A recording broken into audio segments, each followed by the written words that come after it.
Hey guys, welcome back to another episode of Higurashi When They Cry. This episode, I got Chapter 5 of Arc 4 lined up for you guys. If you guys missed the last episode, go ahead and peep it because there were some very interesting developments regarding the kidnapped grandson. I ain't gonna say much more than that. If you missed it, go ahead and peep it. For the rest of us, let's continue on. That was my first time losing consciousness. You often hear of regaining consciousness on top of a bed, but this was my first time actually experiencing it. That was jarring. No. Realizing that I was awake, a young doctor called out to me. I didn't intend to respond, but it seems my body language had told him I was conscious. My head was wrapped in bandages. The scratches all over my body had also been treated. My sense of pain also returned with my consciousness, causing me to groan from the intense pain shooting all throughout me. Yo, where's Oishi? 起きないで横になっていてください。頭をだいぶ殴られたようですからね。24時間は特に安静にして容体を見守りたいところです。Now you don't understand. My wife's about to give birth. I gotta go. Oh, my wife has probably already given birth. I gotta go. ここは私の診療所です。入江と申します。よろしく。I remember that this young doctor was the one in the car headed the opposite way earlier. 誰かいませんか、大石さんは。ああ、呼んできましょう。診療所の中は禁煙なんで、表で吸ってもらってるんです。Dr. Iria left the room to go call Oishi. The scenery outside the window was tinted with gold. The pouring rain had stopped, with the voices of the Higurashi heralding the cooling temperature. I felt that the tone of the Higurashi's voices was comforting. Eventually, I could hear heavy footsteps coming closer, which I reckoned to be Oishi's. The fog that was enveloping my head slowly faded back to reality. What had happened since then? What had happened to the boy? What about the reinforcements from Tokyo? The door to the room flew open, allowing Dr. Irie and Oishi to enter. じゃあ命に別状はないんでしょ？ないとお約束はできません。頭に受けた傷は所見だけでは判断が危険なのです。わかりましたわかりました。ちょいと彼と二人で話がしたいんですが。ええ、どうぞ。何かありましたらお呼びください。Oishi, after basically forcing Dr. Irie outside, shut the door. いかがですか、お具合は。慣れないことをしたんで全身がボロボロです。It wasn't a joke, bro. You don't have to laugh at everything.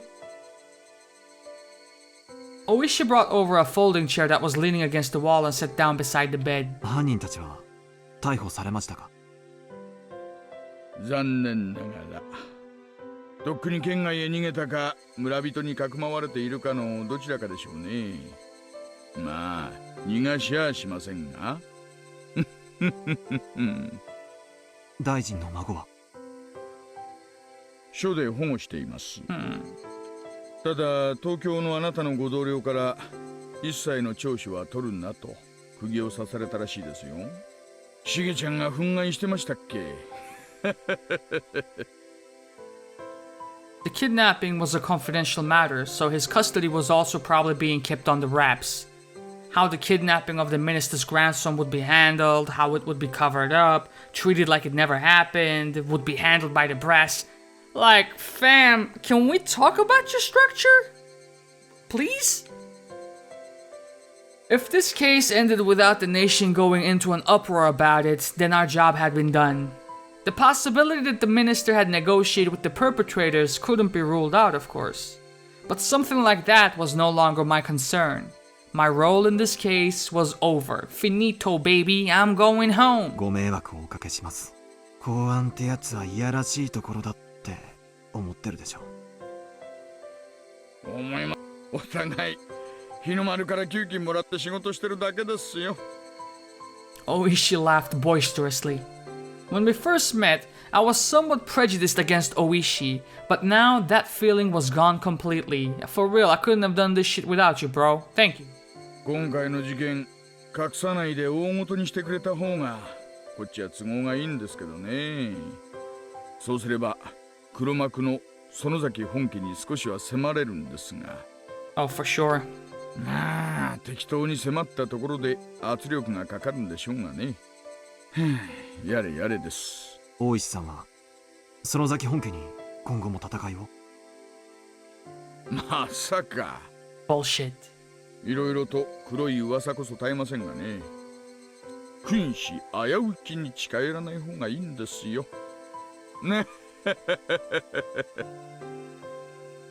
Oishi laughed happily, but I couldn't help but laugh along. あ、そうだそうだ。さっき県警から署に連絡があったそうです。あなたのご同僚が名古屋に到着したそうで、今車でこちらへ向かっているそうです。あなたは名誉の負傷ですから東京へ引き上げだそうですよ。Oh, hell yes. そんなわけです。お疲れ様でした。あなたの沖宮での仕事は無事終了です。I was being recalled to Tokyo. I inadvertently breathed a sigh of relief when I heard those words. 大石さんのご協力に深く感謝します。As well you should be, bro. あなたに支払った協力金は無駄にはなりませんでしたね。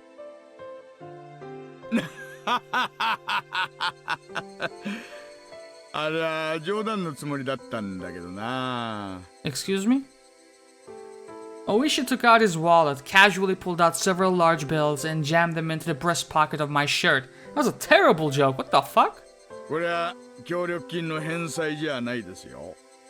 私からあなたへのお小遣いです。この辺は地酒がうまいんでね。東京へのお土産にこいつで買っていくといいでしょう。Oishi flashed me a grin. もしもあなたの傷が軽いようなら東京へ帰る前にぜひ声をかけてくださいよ。おやつさんも佐藤さんもぜひあなたともう一度宅を囲みたいと言ってましたからね。Oh, you don't seem to understand. I want to be out of here within the hour. やれやれ。参ったな。今度はこっちも小細工抜きです。純粋に楽しもうじゃないですか。よく言いますよ。現職の警官があんなに濃い様ができるなんて。私どもとね、対等以上に撃てるメンツにはなかなかお会いできないもんです。あなたが東京に帰るのが惜しいですよ。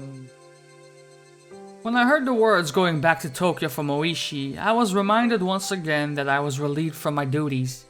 Soon, Yuki would be giving birth. It might still be possible to attend the delivery that I had at one time given up on. Hey, when I thought that, the pain from my injuries became trivial. I wanted to hurry back to Tokyo and see Yuki at once. 少し傷が重いふりをして沖宮にしばらく滞在しません？いいお店をいろいろ紹介しますよ。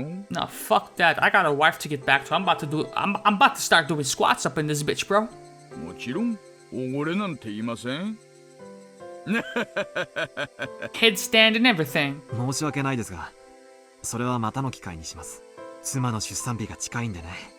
早く帰りたいんです。ありゃりゃ。それは知らなかった。それじゃあこんなとこにいちゃいけない。早く帰らないといけません。I'll be back someday though, or maybe you guys can fly out to Tokyo? For a while after that, Oishi asked all sorts of questions about my wife, teasing and bantering with me. さて、具合はどうです？ Terrible. おきれいそうですか？ Oh, hell yes. ええ。おかげさまで悪くないです。立って歩いても全然平気ですよ。I stood up and shuffled around for a bit, which seemed to amuse Oishi. いえいえ、Hinamizawaの病院では落ち着かないでしょうと思いまして。入江の先生は一晩泊まらせたいみたいなこと言ってますが。Oh no, I can't stay here, bro. They're gonna kill me. 犯人もまだ捕まってませんし、一応ここはあなたにとっては敵地になりますからね。I'm gonna go home, dog. この病院は安全ではない。Why are you laughing? まあ、入江の先生も多少は社会的信用のあるお人です。ここにいる限りは何もないとは思いますが、赤坂さんの気分的にめいらないかという方が問題ですね。I had relaxed a bit now that things had progressed this far, but it was exactly as Oishi had said. When I realized that this was enemy territory, I suddenly felt uncomfortable. With the only thing left for me to do was leaving, the chance that I would come to harm was logically fairly low. But that didn't mean I was completely safe. そうですね。横になっているだけならホテルのベッドでも同じな気がします。そうでしょう、そうでしょう。私もその方がいいと思います。At that moment, I caught a glimpse of the clock over Oishi's shoulder. It was the evening. The hours when I could call Yuki at the hospital were almost over. I wanted to tell her as quickly as possible that I would be back. I wanted to tell her as quickly as possible that I would soon be back at her side. ちょっと雪江の病院に電話してきます。ロビーに公衆電話とかはありませんか？新婚さんはそういうの豆だな。確か会計の脇にあったと思います。ここで待ってますから、いってらっしゃい、いってらっしゃい。Oishi, laughing while saying that he was jealous, opened up the window and pulled out a cigarette even though he was in a hospital room. Appreciative of how considerate Oishi was, I set out to the lobby to find the phone. The lobby was just a short distance down the hallway from the hospital room. I thought that this hospital was a bit too grand for a village like this, but of course it was nothing compared to the general hospital Yuki was admitted to. Running inside a hospital wasn't the best of manners, but calling hours would soon end, so I dashed over in a hurry. There was nobody else in the lobby. It may have been the evening, but there was nobody at the reception desk. Well, this might actually be lucky for me. I wasn't planning to have a conversation to feel guilty about, but it would still be embarrassing to have someone listen to the conversation between me and Yuki. Taking a quick look around, I soon found the payphone. Digging around in my pockets, I grabbed a few coins. I was calling Tokyo from here, so I would burn through this amount fairly quickly. I picked up the receiver and inserted a coin, then dialed the number for Yuki's hospital, which I had completely memorized at this point. What? The number for Yuki's hospital had a lot of 8s and 9s, so dialing it inevitably took some time. Normally, it wouldn't be a big deal, but currently, any time was precious. However, I felt that something was strange as I was dialing in the number. I don't know exactly how to put it, but it was as if the receiver was too quiet, like it was a prop, mayhaps? That unique white noise from the telephone line wasn't there. Somehow, I felt that I wasn't getting any feedback from the phone, and without feeling a response, I hung up the receiver to try again. The coin popped out from the return slot. I reinserted the coin and began dialing once again, but the receiver was still dead silent. なんだこれ。断線でもしてるのかな。While I was wasting time like this, the amount I had to spend talking with Yuki shrunk. Bro, you are in mortal danger right now. This is a red flag. I began to feel needlessly impatient. すみません。I felt the presence of someone on the other side of the glass, so I called out. There was an immediate response, and a man who seemed like a pharmacist came over. はいはい。どうなさいましたか？すみません。この電話の調子がおかしくて、ちょっと見てもらえますか？ The man came over and tried testing various things with the receiver pressed to his ear. Come to think of it, this was someone who worked at the hospital, not someone from the phone company. Just as I didn't know much about phones, neither would he. あれ？なんだこれ？ The man held up the cord that connected the phone to the wall. It was completely severed. なんだこれ？参ったな。We have to leave right now. これじゃ電話会社の人に直してもらわないとどうにもならないですね。電話でしたら事務室のを使います？ I didn't want the people in the hospital office around while I was talking. 近所に公衆電話はありませんか？ここを出て道なりに行くと商店街に出ます。Are you sure you want to give that suggestion to a patient? そこのどこかの角のタバコ屋にあったような気がするな。行けば見つけられると思いますよ。The fuck? I was dressed in a hospital gown. I was wearing sandals on my feet. My head was wrapped in bandages. Just looking at me, you could tell I was a hospital patient. No matter how you looked at it, I was not dressed to be wandering outside. But that's where the impetuousness of youth came in. Choosing the chance to talk to Yuki for even a while longer, I headed outside in my current state. No, bro, you gotta go. Oh! You gotta sync with fucking Oishi, bro. Idiot. Follow the road to the shopping district. Should be able to find one soon enough. With only those 2 lines as my guide, I ran outside the gates of the hospital. With the village nestled in a valley, when the sun set, it got dark quickly. The sparse streetlights lit up enough to start attracting moths. The Higurashi, knowing the time for the chorus was soon at a close, redoubled their fragile cries. Finding the payphone wasn't as easy as the person at the hospital had suggested.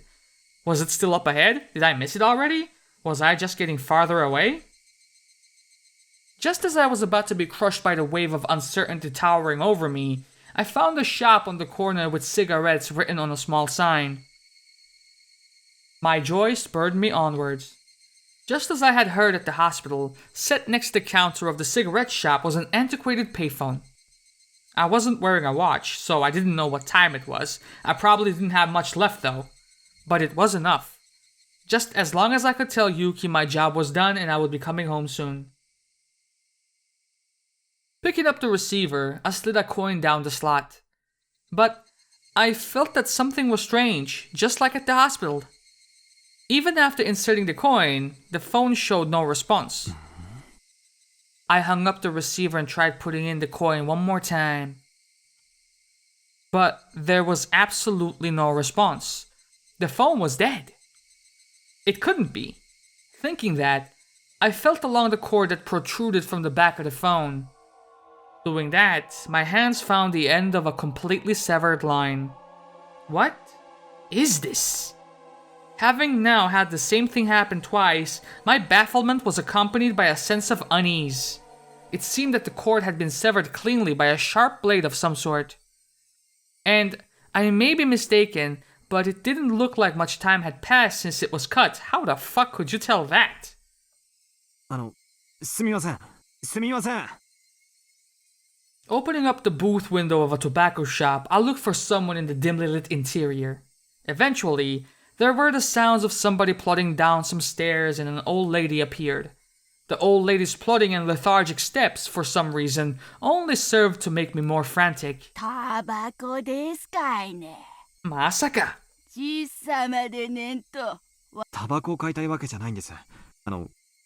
この電話が。 Realizing that saying that the phone was broken and asking them to take a look at it was going to get me nowhere, so I swallowed back my words. この電話が壊れてるみたいなんで、別の公衆電話があるところを教えてもらいたいのですが。 The old lady moved her jaw up and down slowly as if chewing on the meaning of my words. It seemed that she wouldn't be able to understand until she had digested things thoroughly. 電話壊れてますかいね。 Stop stalling for time, old woman. そんな難儀だわ。 There's that phrase again. 他の公衆電話を当たってください。 The old lady directed me to another payphone that seemed quite a ways away. Her way of telling me this was so long-winded that I inadvertently started to get impatient. At that moment, I spotted a clock in the dim interior of the store. The minute hand was just about to point straight up. Even if there was a phone right here that I could use, I would only be able to tell Yuki goodnight with the time I had left. On top of that, my destination was a remote payphone, which I didn't know the exact distance to.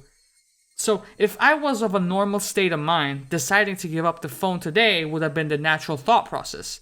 But, at that moment, I had become somewhat stubborn for some reason.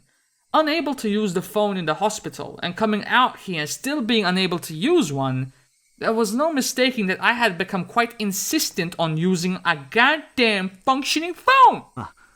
どうもありがとうございます。その電話ボックス探してみます。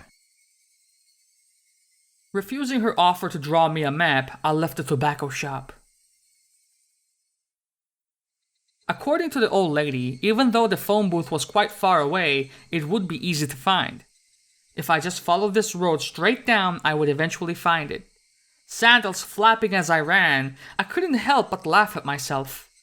I'll admit that I was quite steadfast about calling Yuki, but there were days when I was tired or busy when I wouldn't call her.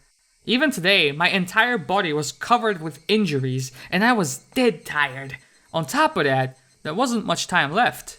It wouldn't be strange at all if today was one of those days I didn't call her. But having twice been foiled trying to call her, had I become hot-headed about it? Was I like a dog who was being told to stay with a piece of food dangled in my face? 何やってんだろうな。 Even so, I somehow couldn't quell the uneasy feeling sitting in the pit of my stomach. It was like that with the hospital phone, and at the same time with the one at the tobacco shop. Both cords were definitely not severed from being frayed by long years of use. The clean cuts indicated that someone had taken something sharp and deliberately cut them. But who, and for what reason? The more I thought about it, the more uneasy I felt, so I tried to push the thought aside. How much had I run so far? The scenery around me was no longer that of a shopping district with residential buildings scattered about the lonely road. The surroundings had already grown dark. I was blatantly out too far for a quick phone call, and it was quite obvious I was far removed from the hospital. I recalled the clock I saw at the tobacco shop.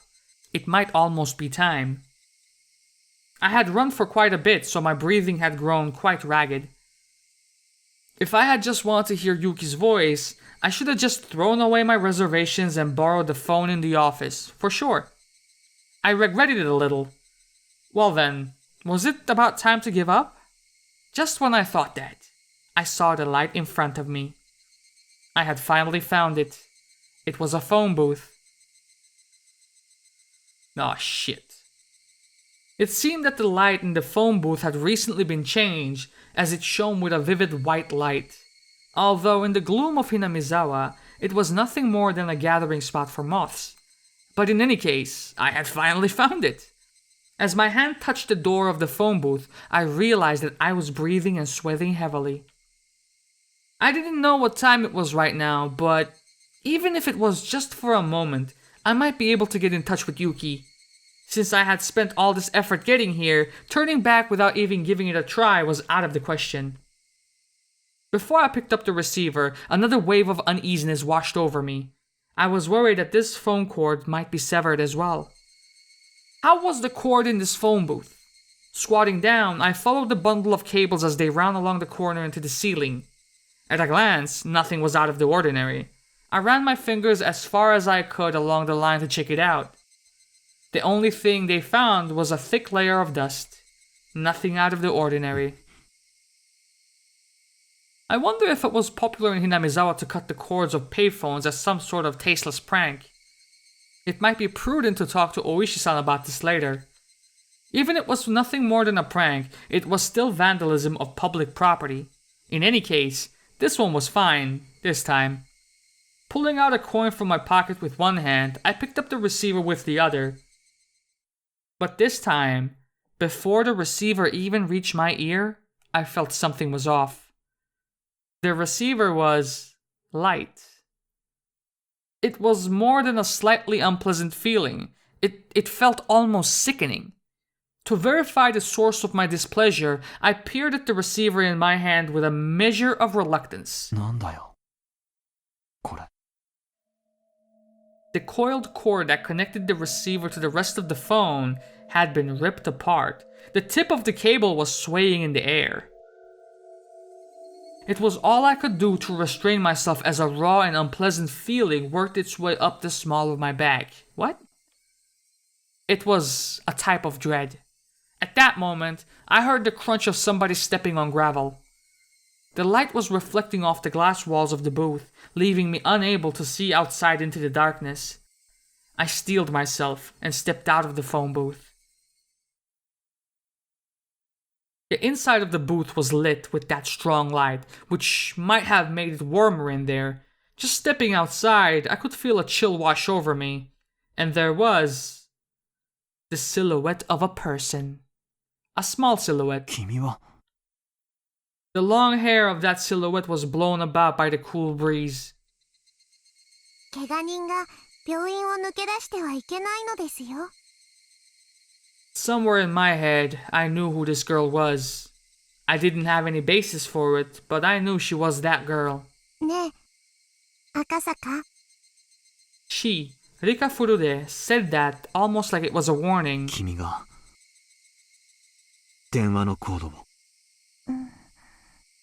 Her expression remained unchanged, and my question was left unanswered.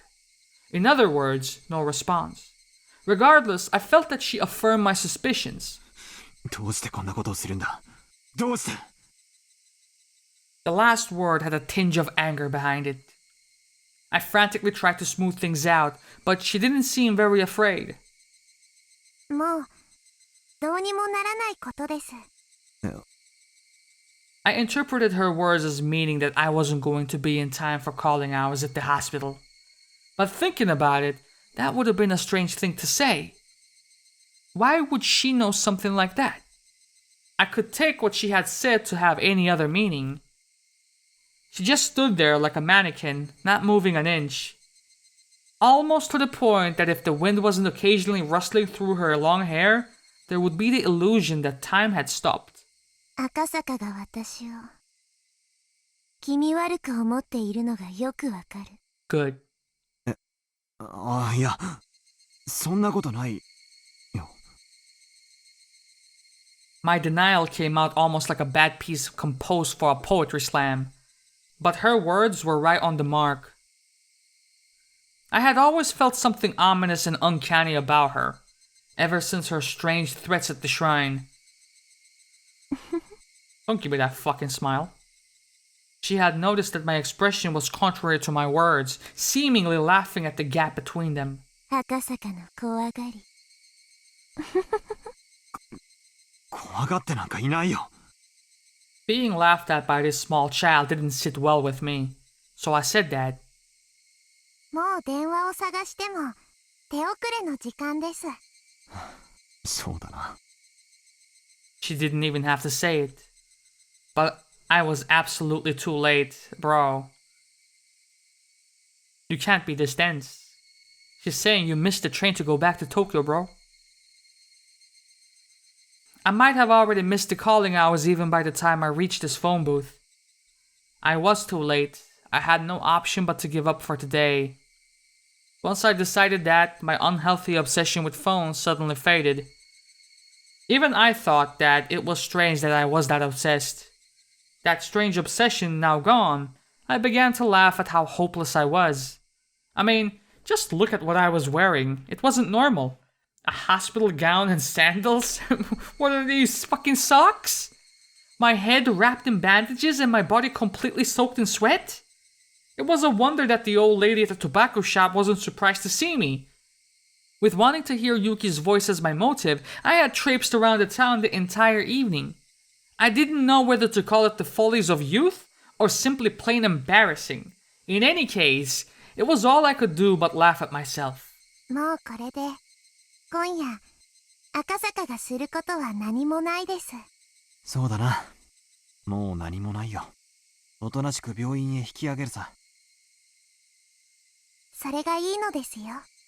病院への道はわかりますですか？わかるつもりだよ She waved her little hand as I began to head back the way I came. She began to follow alongside me. Looking at her face, I could see that she wore a mischievous smile, as if she was extremely interested in whether or not I would get lost. リカちゃんの家もこっちの方向なのかいなのですよ。こんな時間に一人で表を歩いてるとご両親に怒られたりしないかい別に怒られませんです。今日はご両親は忙しい日なので僕のことなど忘れていますですよ。Busy, huh? それでも帰った方がいいきっと怒るよそれでも赤坂とおしゃべりする方が面白いのでいいのです。She said that with a face free from worry as she looked up at me once more and smiled. When she showed me that smile, the eerie feelings surrounding her faded, but even then, she was still as mysterious to me as ever.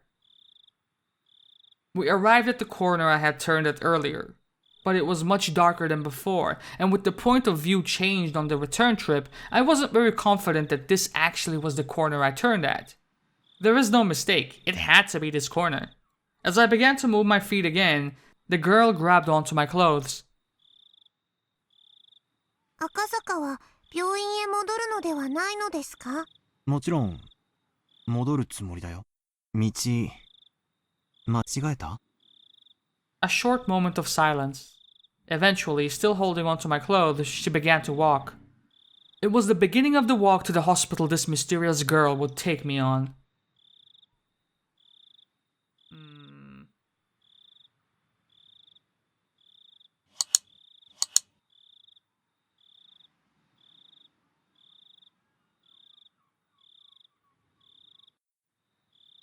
電話のコードを切って回ってたのリカちゃんだろ。ダメだよ、もうしゃ。僕には何のことかよくわかりませんのですよ。What makes you think this little girl would come to the hospital, cut the fucking cord on their payphone, and like what are you fucking thinking, bro? 本当にかい？ She tried to play dumb, but it was written all over her face. ニパー。 It was obvious she was trying to laugh it off, but that adorable smile of hers just made me want to forgive her. I'm gonna be a horrible father, aren't I? That momentary lapse in tension was erased by her next words. 孫、無事に見つかってよかったです。 Unable to respond right away, I sunk into silence. I had already learned this from Sato-san's info, didn't I? This girl, this entire village knew everything since the moment I set foot in it. I considered playing dumb, but in the end, I chose not to. With everything being known already, there was no point in me feigning ignorance. なんとかね。それはよかったです。これで東京に帰れますですよ。 Are you motherfuckers gonna let me go back to Tokyo? ありがと赤坂の怪我はひどいのですか？う。さあ、ひどいのかどうか、医者の診察を聞いてないからわからないな。Huh? Come to think of it, I vaguely remembered being told to lie down and take it easy for at least 24 hours. Did that mean bed rest? 怪我人は病院を抜け出してはいけないのですよ。電話のコードだって切っちゃいけないんだぞ。僕には何のことやらわからないのです。じゃあこっちだって何のことかわからないや。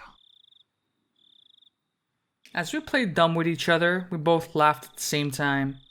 If somebody saw us laughing at each other like this, it would probably bring a smile to their lips.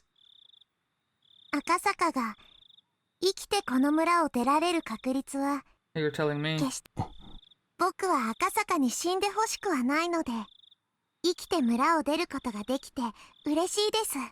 Don't count your chickens just yet. リカちゃん、最初っから私の正体は知ってたんだろ？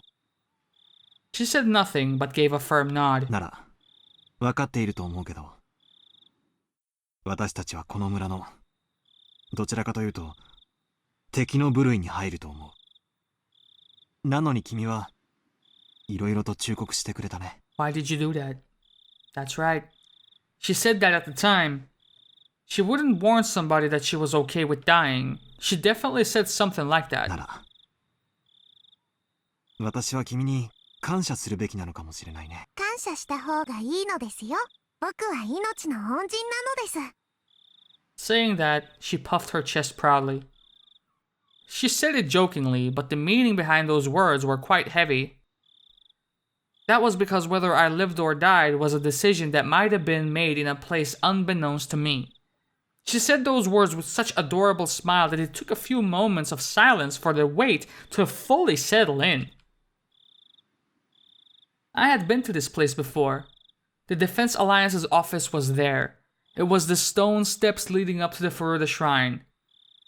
When I passed by before, I was so focused on finding a phone booth, I hadn't realized where I was. Why are we here now? Is this on the way to the hospital? That can't be right.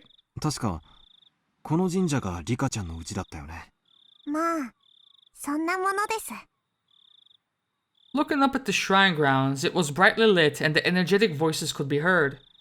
What was going on? 今日はお祭りの日なのですよ。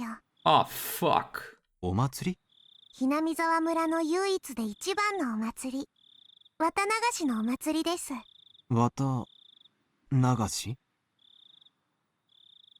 祭りなんて名ばかりのつまらないものですよ。見ますですか？ No, he asked bluntly. But seeing that I looked interested, she climbed a couple of steps and motioned for me to come. I was only going to go back and sleep anyways. If I had nothing else to do, it might not be a bad idea to go with her on a little detour. Everybody knows who you are, you fucking idiot! In the hostile territory that was this village, I didn't know what would happen if I ventured down a side road without Oishi. You're about to find out, bitch. Even though I thought of the village like that, when I was with this girl, I forgot all about it. In any case, even without knowing anything to back it up, I felt that as long as I was with her, none of the ill will from the village would befall me. That's why, even though I knew my cover was blown, I strangely had no qualms about setting foot into the heart of the Onigafuchi Defense Alliance's territory. Climbing up to the grounds of the shrine, I could see there were about 3 pavilions set up, with meeting tables and folding chairs. Hold the fucking phone! How was Rika able to roam around and find me at that desolate place with the phone booth? Doesn't she have like commitments and responsibilities with the ceremony? What? The old folks from the village, I mean, she wasn't even wearing her ceremonial clothes, right? No, the executives of the Defense Alliance, question mark, were already quite drunkenly sharing another round of drinks. Okay, so that part must have been completely over by that point. I could only see it as people from the village council drinking while enjoying the evening air. At the very least, it was certainly quite different than any festival I had ever seen. ね、つまんないお祭りでしょ。これは確かにお祭りには見えないね。大昔からずっと続いてきたお祭りですが、見ての通り、すっかり寂れてしまったのですよ。As if to chide the old folk, she said that while looking at them with an exasperated expression. You really couldn't call this a festival anymore. It was just a bunch of neighbors getting together to drink under the guise of a festival. これじゃ祀られる神様も気の毒だな。Careful, you blasphemous cunt. こんなみっともないお祭りも、5、6年もすると村中が総出でやってきて、ちゃんと儀式も真面目にやる立派なお祭りになるのですよ。What she said was not so much wishful thinking as it was the telling of a future that had already been determined. She wasn't even predicting it. It was almost like she was simply reporting the results. Okay, so at this point you don't have those responsibilities just yet. I see. That's how it sounded. Even though it was baseless speculation, the way she said it wouldn't let me interject. It was the same way she talked about it when she changed. While I struggled to find the words to reply to her, she wandered over to the other side of the grounds, not minding me at all. Not in a state where I could afford to be left behind, I hurriedly followed after her. Passing through the copse of pine trees, a strong and cool breeze ruffled my hair. There, from that one evening, was the splendid observation platform the girl had shown me. As it had grown completely dark, the modest lights littered across the nightscape were providing a different type of scenery. こうして眺めると、この村ものどかそうに見えますのです。She said that with an indifferent look on her smile. 君は先日この村は絶対にダムに沈むことはないと、そう断言したね。She didn't reply, seemingly relishing in the feeling of the wind blowing through her hair. あれは、あの時点でもう、大臣が要求に応じていたという意味だったんだね。She spun around, her gaze meeting mine. But she said nothing. She spoke nothing that would neither confirm nor deny what I had just said. 多分、今回の事件は、闇から闇へ葬られる。本庁上層部は、多分、大臣のスキャンダルが公になって、トラブルになることを望まないと思う。さもないと、孫を殺すぞと脅したに違いないのです。で、大臣との交渉が成功し、孫は解放された。孫を助けたのは赤坂ですよ。どうだろう。発端となったあの財布の発見、あれ自体がすでに出来すぎだったように思う。Ever since the moment that wallet was discovered, I felt something was odd. Oishi said it as well. That the Sonozaki family had given the order to release the hostage, meaning that our little manhunt was a farce to begin with. Come to think of it, I was punched, kicked, and had a gun pointed at me. I felt like they put up quite a fight, but that might have all been a part of a good performance. Once the negotiations were successful, they couldn't just say, "Here you go," and return the minister's grandson right to his doorstep. They said that the public safety had realized that this was a kidnapping case and were moving in on it. That's why, due to the actions of the public safety, the grandson was able to be rescued safely. So the minister didn't give in to any unreasonable demands. That type of performance was necessary. 僕には難しいことはよくわかりません。同感だな。私にだって難しいことはよくわからない。だが、一つ確実なことがある。君が言った通りってことさ。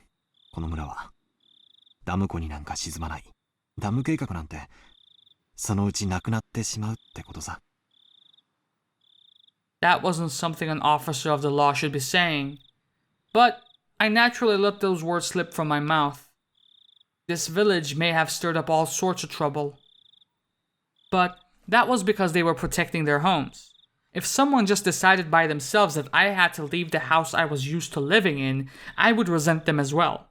On top of that, it wasn't a place like mine where I just happened to be renting it, but a place that their families had lived in for generations. It might have been ignorant to call their desperate resistance an overreaction. I might not really be qualified to criticize politics or bureaucracy. But deliberately building a dam on the land that was loved by its residents wasn't something I could get behind. でも、よかったじゃないか。どうしてですか？少なくともこれで、この村に平和が戻るよ。Even though the minister promised to use his considerable influence to cancel the project, it would probably take more than a few months before it would be completely scrapped. At the very least, it would probably take 1 or 2 years. For the villagers to officially hear that their village wasn't going to be submerged at the bottom of a dam was still a ways away. But it was no mistake that the promise of peace returning to the village was there. It turned out from the beginning to end that it had already been decided. Just as this girl had said, it was decided. There wasn't really a need for me to come here in the first place. There was absolutely no need for me to have come here and aggravate an unpleasant situation. If I had never come here, then the grandson's release might have been done in a more amicable manner. 平和が、この村に？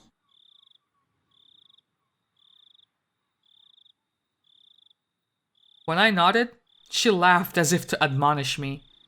But her face remained indifferent, expressionless. And then, her eyes narrowed slightly as she snickered. これから毎年血生臭いことが起きるのに。リカちゃん、何の話だい？ As the wind blew her hair about, the girl, as if taking pleasure in that I was the only one who didn't know, continued to snicker as she looked at my face for a while. 私ね、あと何年かすると殺されるの。 Okay. Backlit by the moon, it was hard to tell if her expression that had been cast in the shadow was smiling, amused. So, what will your death trigger though? リカちゃんがどうして？とても不愉快なことだけど、それも多分決まってることなの。決まっているって誰がそんなことを決めるんだい？それを私も知りたいの。 Turning back to face me, she showed me a resolute expression for the first time. And after staring into my eyes for a moment, she turned back to gaze at the scenery before she spoke her next words. ここは人の命を何とも思わない連中でいっぱいです。 The demons.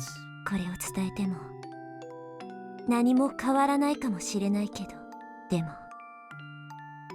死という月を映す水面をかき消すためなら小石を投じることもあるかもしれない。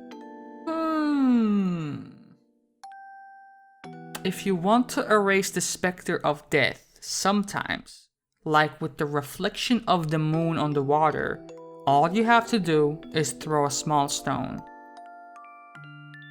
This is significant, isn't it? Most of the things they say are significant, or they end up being significant.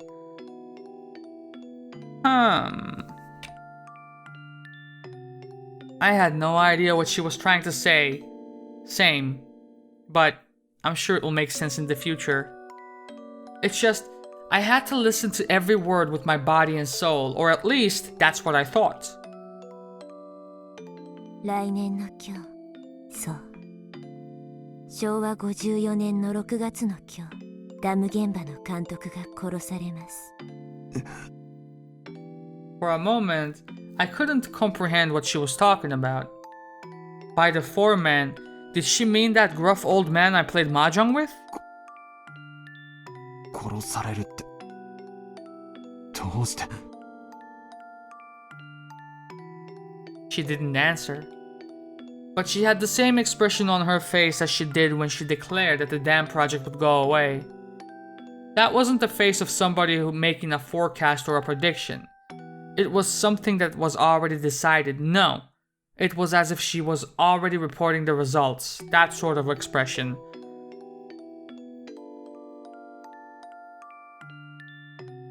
So this to me says that she is currently being possessed by Oyashiro-sama.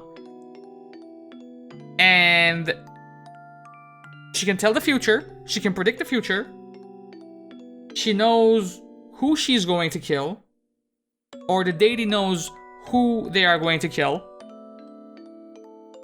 Everything is predetermined, which... Okay. So... if that is the case, if she's being used as a catalyst of some sort, why would she eventually be killed?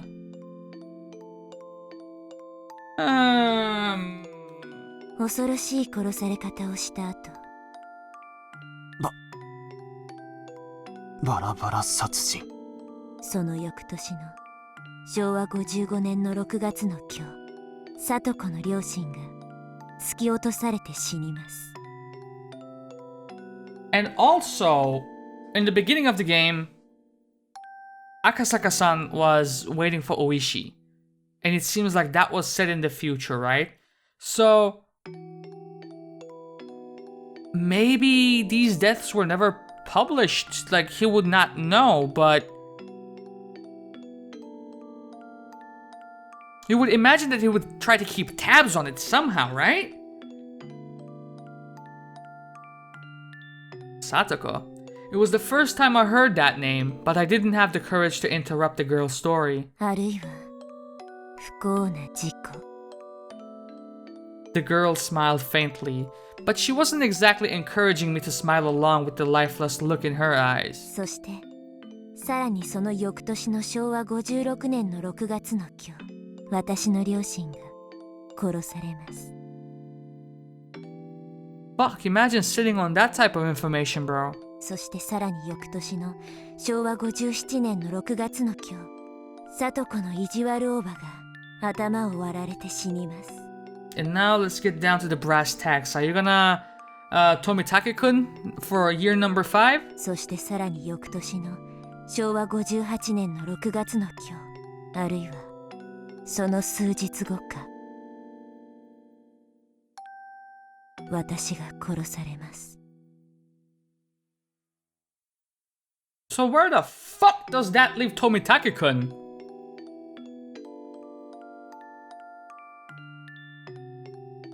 And why would it take a few days for you to be...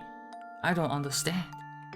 すべての死が予定調和なら、最後の死もまた予定のうちなのでしょうか。でもならばこれは一体誰の予定なの？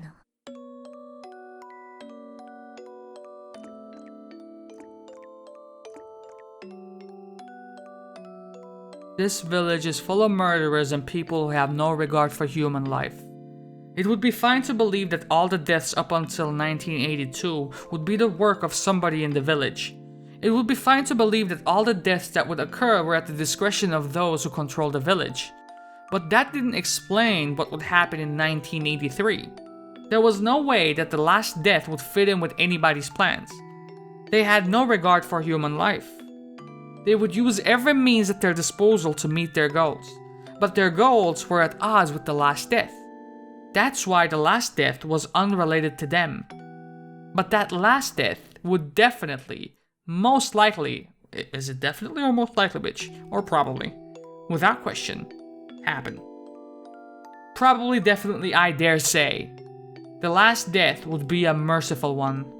A handkerchief or something being placed over their mouth, making them lose consciousness, never to wake up again. Exactly whose plan was that? 私は幸せに生きたい。望みはそれだけ。大好きな友人たちに囲まれて、楽しく日々を過ごしたい。それだけなの。それ以上の何も望んでいないの。リカちゃん。死にたくない。 The girl, stoic as ever, let those last words slip in the end.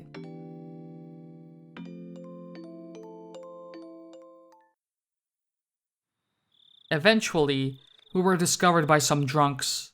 The girl, as well as I, were dragged back to the festivities. Everybody was completely drunk, so even when they saw my head completely wrapped in bandages, they wouldn't let me leave. Well, certainly, if I was in good enough condition to slip out of the hospital, it must not be that serious. The girl was mingling with everybody, being pampered like a kitten. Her expression was adorable, nothing like the one from just before. Predicting her own death and whispering that she didn't want to die. Having said that, having a silly and lively conversation like this, it was hard to believe that these people were the core of an extremist resistance group. Even if it was a shell of its former self, it was a festival where people in the village gathered, so the 20-some odd folk here should have been included some of the village executives and other important members. Among those, there was no doubt that there were members that were at the Sonozaki Family Council in attendance. Meaning, even if we never met face to face before, there were people here who knew my identity. In a small village like this, they knew the faces of all the villagers that lived here. That's why, even without saying anything, it soon became obvious that I was an outsider. And you know what happens to outsiders in Hinamizawa, bro? You're about to find out. But they actually seemed interested by that, asking me all sorts of questions about Tokyo, drinking while musing on the faint relationship the city had with the villagers, and empathizing with the rather meager environment. The confidential talks with the minister were finished, his grandson was in police custody, everything was over. I might not have to be put in another perilous situation, idiot. To me, they were only my adversaries because of my job. Outside of that, there was no reason I couldn't be friendly with them. The next time I visited this village, would it return to being a tranquil and beautiful place? If that happened, I might be able to take a relaxed walk around the village with her again. My cup was once again filled to the brim with beer. By the time I was able to get away, it was the middle of the night. The girl had at some point disappeared. It seems that her parents had told her to go home and sleep when she let out a large yawn. The old folks, who had absolutely no remorse for making an injured person hang out with them, told me as much as they laughed. I was there just drinking, so I had thought to help a bit with the cleanup. However, my help was refused on the grounds that I was a guest. On top of that, they had a car prepared to take me back to the hospital. Losing the battle against my sleepiness inside the car, I was sound asleep until we reached the parking lot of the hospital. Also, we reached there. The front door of the hospital was naturally locked at this hour. I wandered around bewilderedly, searching for a back entrance until somebody on night duty found out and let me inside. こんな時間までどちらへ Trying to fucking find a payphone, bitch. 入江先生も心配してましたよ。 You ain't my daddy. ご迷惑をおかけしました。神社でお祭りの人たちに引き止められまして。ああ、そういえば今日は神社で町会の人たちが集まって飲むとか言ってたな。それはご愁傷様でした。傷は大丈夫ですか？ちょっとズキズキしますね。 And I'm drunk. 多分アルコールのせいだと思います。そうだ。お連れの刑事さんが連絡が欲しいと言ってましたよ。いけない。大石さんを待たせてたんだった。I glanced at the clock.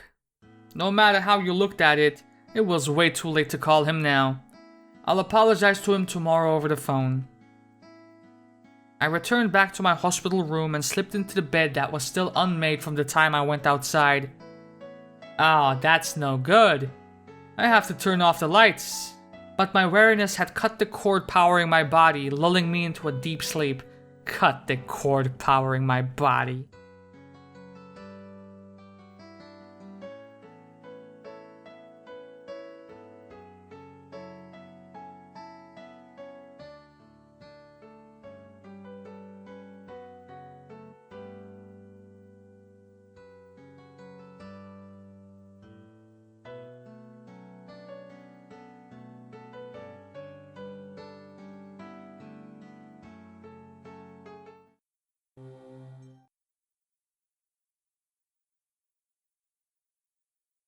There was something I didn't like about my child. Holy shit.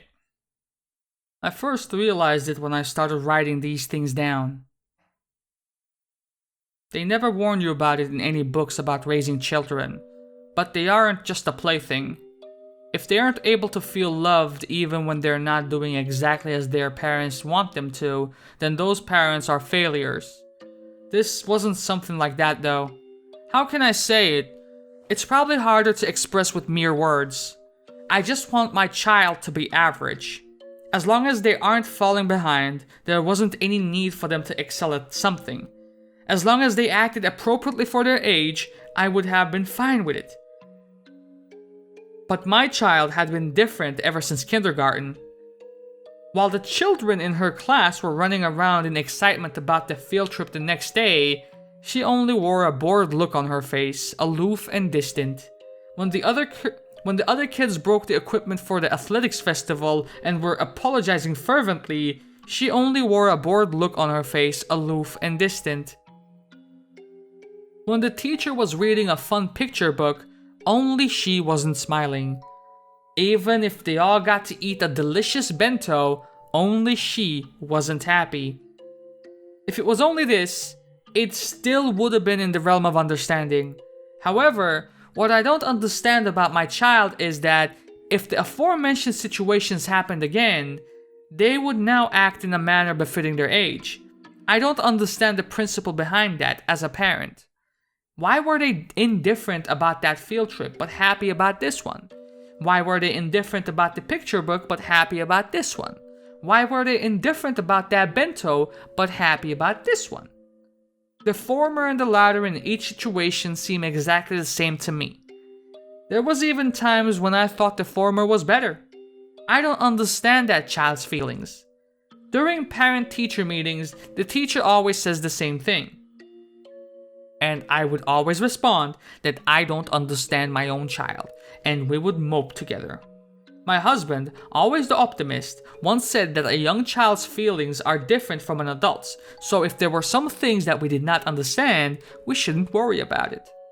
I lament his lack of urgency. One day, when I was in a good mood. I took the effort to prepare a menu that my child would enjoy. But she only smiled with a vague expression of disinterest. That attitude frankly made me angry, so I hit her on the head. On a day when the weather was nice, the laundry I had just hung up to dry was blown away by a large gust of wind, causing the entire line to fall down. But she, watching me trying to pick up the laundry in a panic, stood there laughing. That attitude frankly made me angry, so I hit her on the head. I think the same sort of thing happened countless times. Before I knew it, my child was only able to look at me with an indifferent expression on her face. I regret the fact that I have been a bad mother. Thinking I should regain her trust, I thought to get it back little by little with some light interactions. Seeing her do some sort of craft work on the veranda, I called out to her. ここ数日、気持ちのいい晴れの日が続いて。 That child, with that indifferent look on her face I hated so much, looked up at me for a moment, and then, without a word, returned to immersing herself in her craft work. Up until now, I would have hit her on the head just for that. I held myself back. 何を作ってるの？お人形さん？てるてる坊主。 That child was using inserts from the newspaper to deftly make some weather charms. The forecast hadn't called for rain, but that child, in her own way, was praying that these sunny days would continue. Being able to understand my own child for the first time in a while, I couldn't hide my own happiness. Bringing out a ball of yarn, I began to hang my child's cute weather charms from the eaves of the house. ダメよリカ。頭が重すぎるから。逆さてるてる坊主になっちゃったわ。これじゃ晴れじゃなくて雨になっちゃうわよ。 When I started to take them down, my child tugged at the hem of my shirt as if to stop me. 逆さになるように作ったのだから、それでいいの。でもリカ、てるてる坊主が逆さじゃ晴れのおまじないにならないわよ。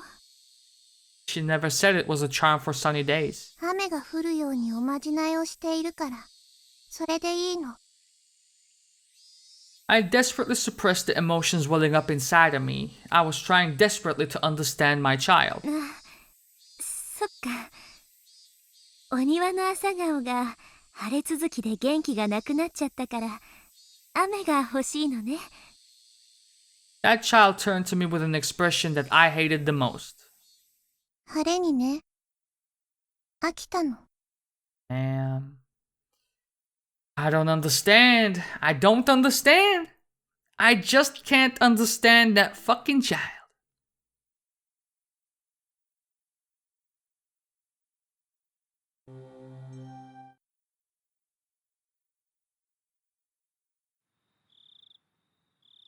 During the family council, she buried herself under Orio's futon again.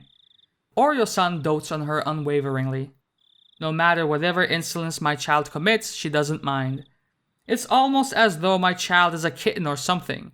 Oreo dotes on her exactly like you would with a kitten. As her mother, I chided her for doing that.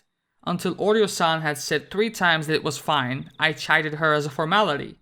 Of course, she never lends an ear to any of my chidings. Knowing that Oreo-san's standing was far above mine, she behaves like that. I don't like the cunning that's unbefitting of her age either. In any case, not only Oreo-san, but the rest of the old folk in the village spoil her too much.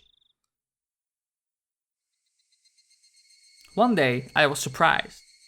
By chance, on the way back from some shopping, I saw her by herself just outside a candy shop. My own child suddenly grabbed a snack, opened the package right there, and then started eating it. She didn't make any attempt to pay for it, and she didn't even think of looking around. It didn't even feel like she was shoplifting, more like she was brazenly eating snacks that was offered to her. When I began to admonish my child, the elderly shop owner appeared and covered for her. The owner gave the ridiculous excuse that he had said it was okay for that child to eat any of the snacks out by the entrance, so it was fine. When I tried to pay for the snacks that my child had eaten, the owner refused my money.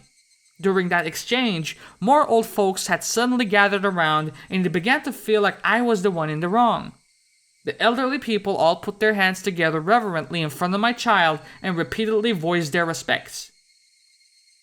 The elderly people all put their hands together reverently in front of my child and repeatedly voiced their respects. I was born into the Furuta family, so it wasn't like I didn't know why she was being treated specially. When I was still young, it was something I had heard often from my grandmother. If by chance the child I gave birth to was a girl, that child would be the living incarnation of Oyashiro-sama. All the other folk believe that she's the living incarnation of Oyashiro-sama and spoil her rotten. And not only did they spoil her, but they even told her she was the living incarnation of Oyashiro-sama. That she had a divine power and threw all sorts of strange folktales her way. So she may have begun to believe herself that she was a special existence. You got jealous.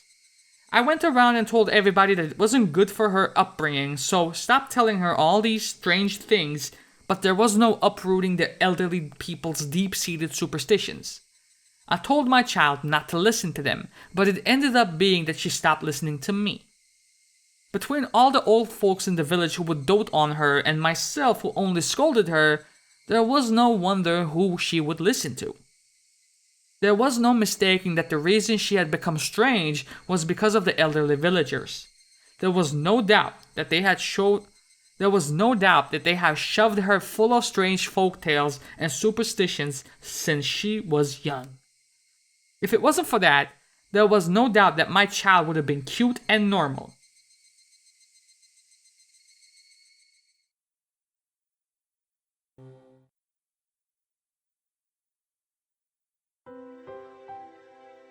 One sunny parent-teacher day, there was a cooking class and my child was making curry rice with a practiced hand. While the other children her age were awkwardly using their kitchen knives, that child was wielding hers deftly.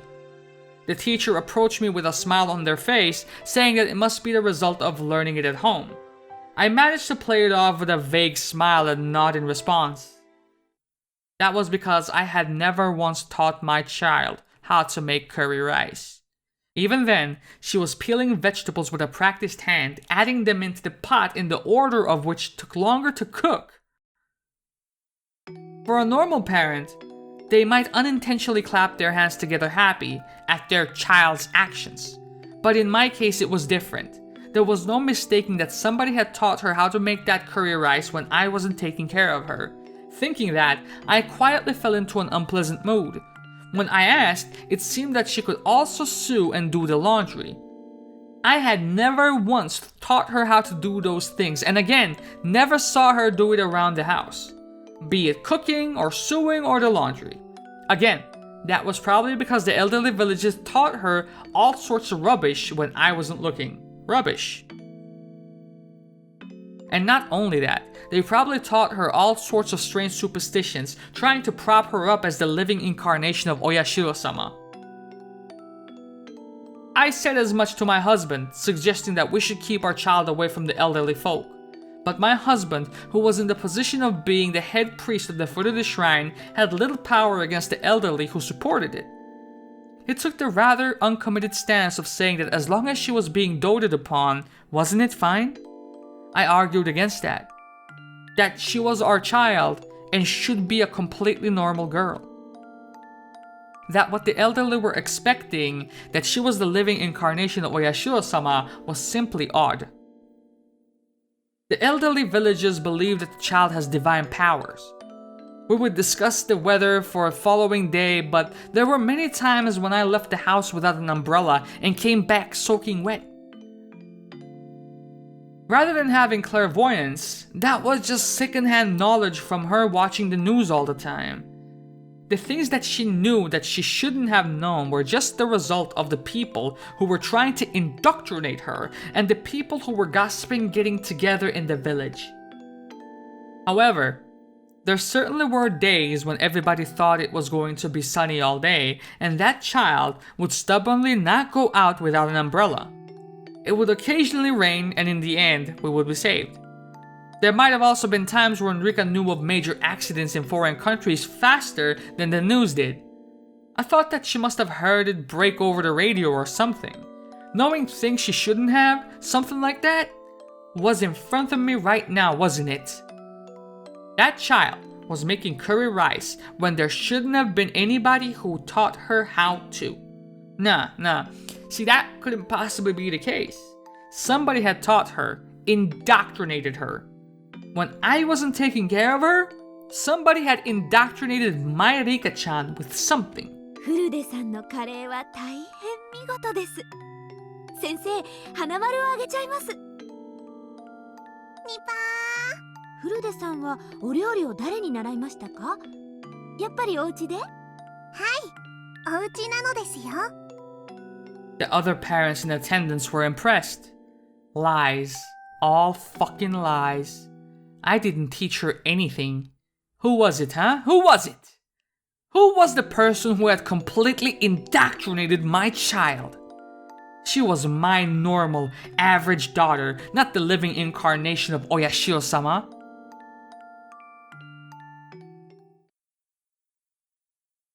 And with that, we are going to call it an episode. But man, what a terrible fucking mother. Holy shit. I'll see you guys next episode, man. I'm out of here for now. Love y'all. Deuces.